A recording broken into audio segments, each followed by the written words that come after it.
The Financial Sector Conduct Authority, the FSCA, has released its 2025-26 Regulatory Actions Report, detailing enforcement action taken against misconduct in South Africa's financial sector. The regulator imposed a record of more than 2.89 billion rand in administrative penalties, driven by major cases involving market abuse, anti-money laundering failures, and breaches of the Financial Advisory and Intermediary Services Act.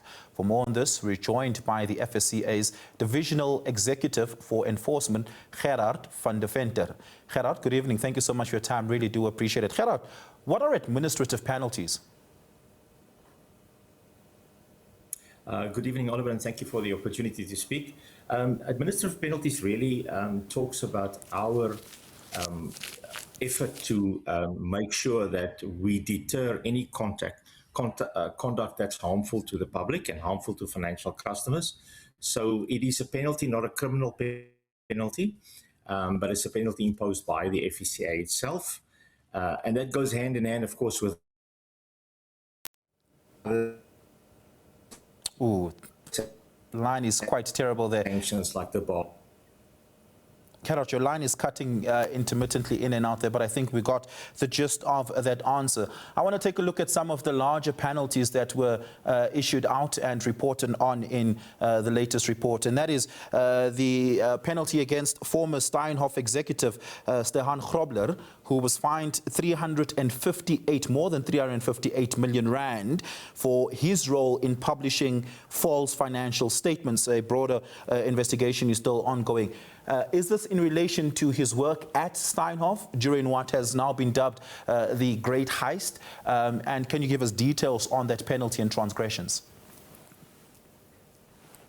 That is correct, Oliver. That has to do with a very well-known case by now that started with the late Mr. Jooste, and that's where our penalty started in the past, and it's been an investigation that's been ongoing for years. It's a really, really big job to get that done.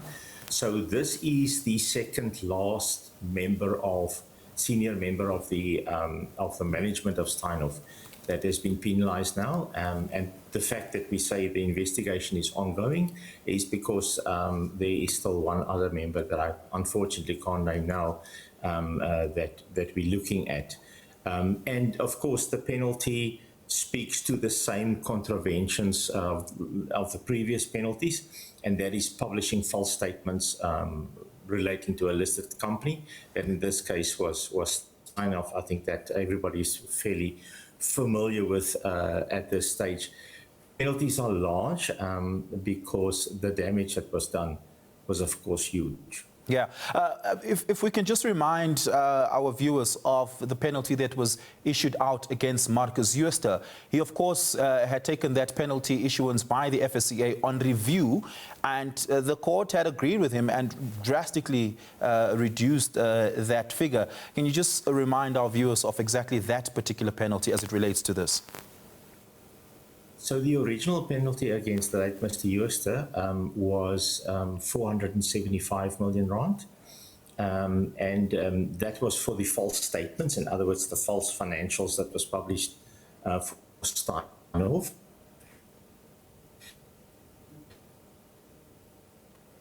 Ooh. Gerhard, I think Gerhard, can I just ask you to repeat that last few lines there, because the network has once again cut out your audio there, so we couldn't hear it. Do you mind trying that again? Sure, of course. Sorry about that. Yes.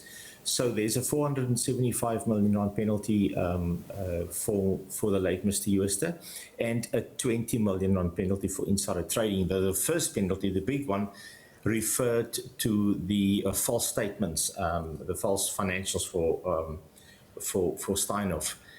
There was also a 53 million rand penalty on Steinhoff itself that has been settled in the meantime, and Steinhoff has been deregistered.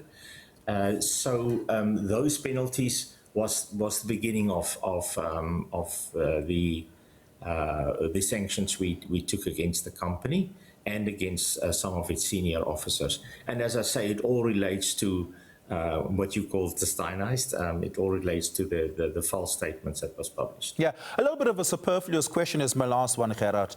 But where does this money go? If once those who have been fined and given penalties pay the monies, it's quite a lot, it's almost 3 billion rand this year, where does that money go? Yeah. So what we wrote into the law is that the money doesn't come to the FSCA.